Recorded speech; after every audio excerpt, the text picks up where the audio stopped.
నమస్కారం. నేను మీ డాక్టర్ నోరీజీ ప్రదీప్, గుణ ఆయుర్వేదా నుంచి ఆయుర్వేదిక్ స్పెషలిస్ట్.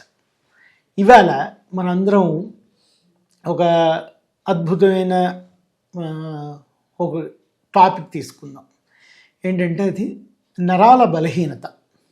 ఇప్పుడు చాలామంది చెప్తుంటారు నరాల బలహీనత అంటే ముందర ఏజ్డ్ పీపుల్కే వచ్చేది, కానీ ఇప్పుడు ఏజ్డ్ పీపుల్గా చిన్నపిల్లలకి వస్తుంది, మధ్యస్థ వాళ్ళకి వస్తుంది, అందరికీ వస్తుంది. అసలు ఈ నరాల బలహీనత ఏమిటి, దాని బలహీనత ఎందుకు వస్తుంది, ఈ రెండు చూద్దాం. ఎప్పుడైతే మీరు మీ శరీరంలో కనుక ఆ పోషక విలువలు తగ్గిపోయినా, లేకపోతే మీ పొట్టలో అంటే గట్ వాల్లో బ్యాక్టీరియా సరిగా లేకపోయినా మీకు బి కాంప్లెక్స్ తయారవ్వదు. ఆయుర్వేద ప్రకారం కోష్టం కనుక పాడైతే కనుక ఆ గ్రహణి వికారం వల్ల మీకు మీ శరీరంలోని చక్కటి పోషక విలువలు ఏదైతే లోపలికి వెళ్ళాలో అవ్వవు. వీటికి ఒక 2-3 కారణాలుగా మనం డివైడ్ చేద్దాం. ఆహార కారణాలుగా ఒకటి, మంచి పోషణ విలువలు తీసుకోకపోవడం. లేదు తీసుకుంటున్నారనుకోండి, పంచపోషణలు తీసుకున్నా కూడా డైజెస్ట్ కాకపోవడం, అంటే అరుగుదల శక్తి లేకపోవడం. మూడోది, అరుగుదల శక్తి ఉన్నా కూడా అబ్జార్ప్షన్ అంటే ఇంటెస్టైనల్ ప్రాబ్లం కనుక మీకు ఉంటే, ఇరిటబుల్ బౌల్ కానీ ఏదైనా లాంగ్ స్టాండింగ్ ప్రాబ్లం కానీ ఎసిడిటీ కానీ ఇలాంటివి ఏమున్నా కూడా కొంచెం అబ్జార్ప్షన్ లేక తక్కువయ్యి, అన్నిటికీ అంటే కాల్షియం ఐరన్ అన్న అబ్జార్ప్షన్ తక్కువయ్యి, బి కాంప్లెక్స్ అబ్జార్ప్షన్ కూడా తక్కువయ్యి అక్కడ బ్యాక్టీరియా పాడే. మెయిన్గా ఏంటంటే అక్కడ గట్ వాల్ ఏదైతే కోష్టం ఉందో కోష్టం పాడయ్యి దాంట్లో బాగా అసిడిటీ వచ్చి లేదా దాంట్లో కఫం పేరుకుని ఇలాంటివి ఏదైనా వస్తే కనుక మనం తిన్న ఆహారం అరిగినా సరే మీకు పోషక విలువలు లోపలికి అబ్జర్వ్ కావు. సో ఈ విధంగా మనం చూస్తే కనుక ఒకటి, పోషక విలువలు తినడం. 2, మన ఆకలి మంచిగా ఉంచుకోవడం. మంచిగా ఉంచుకోవాలంటే 2 ప్రిన్సిపల్స్ అండి. ఒకటి, కరెక్ట్ టైంకి తినడం. 2ది, తినిన తర్వాత కంప్లీట్గా అరిగేదాకా ఉండి ఆ తర్వాత మళ్ళీ తినడం. ఈ 2 పెట్టుకుంటే కనుక వాళ్ళ కోష్టం ఏదైతే ఉంటుందో, ఇంటెస్టైన్ ఉంటుందో అది ఎప్పుడు హెల్తీగా ఉంటుంది అండ్ బ్యాక్టీరియా కూడా చక్కగా ఉంటుంది. కొంతమంది యాంటీబయాటిక్స్ చాలా ఎక్కువ వాడడం వల్ల కూడా వాళ్ళ గట్ బ్యాక్టీరియా పాడయి వాళ్ళకి నరాల వీక్నెస్ వస్తుంది. ఇలాంటి వాళ్ళకి ఏం చేయాలంటే ప్రీబయోటిక్, ప్రోబయోటిక్ అని ఉంటుంది. అంటే ఇది ఇంగ్లీష్లో మాట్లాడుతున్నాను అనుకోండి, ఆయుర్వేదంలో కూడా అదే అంటారు. కోష్టాన్ని కరెక్ట్ చేయవలసింది ఏదైతే ఉంటుందో, మొదటిది అల్లం, 2ది నిమ్మకాయ రసం. ఈ 2 మీకు చక్కటి బ్యాక్టీరియాని పుష్కలంగా ఉంచి ఒక మందులు. మరీ ఎక్కువ స్వీట్ తిన్నా కూడా ప్రాబ్లం అవుతుంది.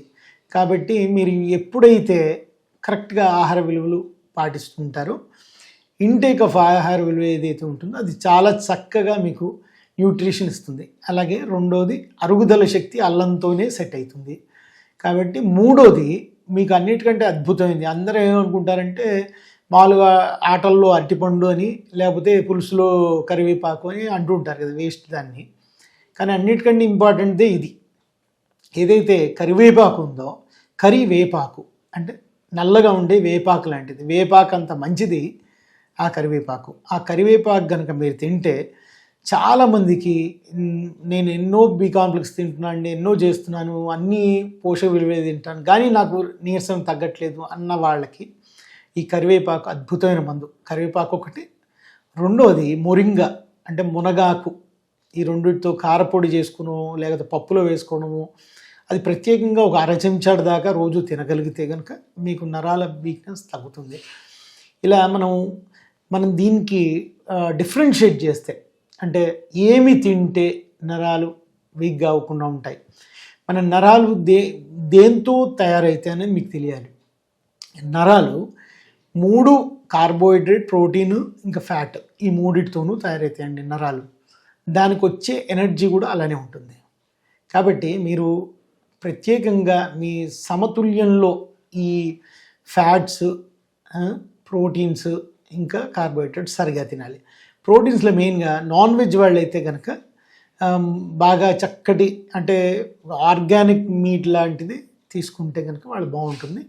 ఎవరైతే వెజిటేరియన్స్ ఉంటారో వాళ్ళకి మినుములు చాలా అద్భుతమైన వస్తువులు.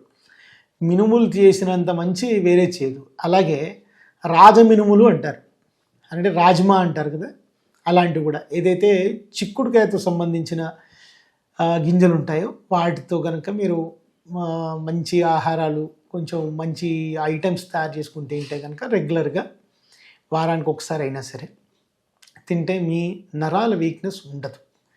నరాలు వీక్ అవ్వడానికి ఒక చిన్న చిట్కా చెప్తాను, చాలా ఈజీగా మీకు.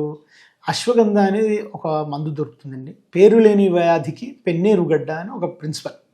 అంటే అసలు వ్యాధికి ఏం పేరు పెట్టలేకపోతున్నా అంటే సరే వీడికి పెన్నేరుగడ్డ వేయండి. పెన్నేరుగడ్డ అంటే అశ్వగంధ అనమాట. జెన్సింగ్ అని కూడా అంటారు. మొత్తం భూప్రపంచంలో చాలా ఫేమస్, ఎందుకంటే ఎక్కువగా వాడే ఔషధాల్లో అశ్వగంధ ఒకటి. అలాగే ఇది చిట్కా మాత్రమే. మీరు రియల్గా నరాల ప్రాబ్లం ఉంది, ఈ అశ్వగంధతో తగ్గట్లేదంటే ఒక స్పెషలిస్ట్ దగ్గరికి వెళ్ళండి, అది మీకు చాలా మంచిది. అశ్వగంధ కేవలం ఉట్టిగా తీసుకుంటే సరిపోదండి. అశ్వగంధ నెయ్యితో కలిపి కానీ పాలల్లో కలిపి కానీ తీసుకుంటేనే దాని విలువ వస్తుంది.